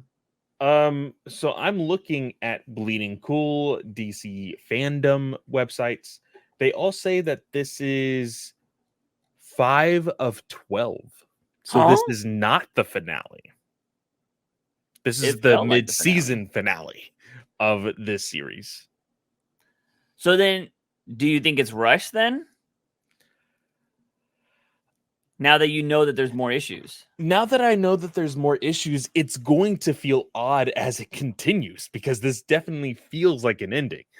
Yeah. I actually thought this was issue 6. That's what it felt like. This does say issue 5, so. Yeah, I didn't pay attention to the numbers. Interesting. Well, if there's going to be more, then yeah, maybe Jeff Johns isn't working on anything else. And this is going to be a self-contained story. I didn't know it was going to be more than that. But hey, I'm down for it. I've been enjoying the story, so we'll see where it goes because there is a lot of unanswered questions. Yeah. And does that mean who's going to be the new villain? Is what I'm curious about. If that guy's stuck in a globe, who will be the new villain going forward? What I thought was going to happen was to end the story because I did think this was going to be an ending. I was expecting Huntress to kill and putting a rift between her and Batman. Yeah, I could see that. Yeah. I mean, because she still at the end of the day is Huntress. And Huntress we've known for killing for a long time. So I don't know. I thought that was going to happen. But I'm glad that it seems like DC is isn't going to just be like, all right, Huntress is in this timeline now to give Batman like his daughter. You know what I mean? And he's like, yeah, she can't be here, bro. Like, you got to get her out of here.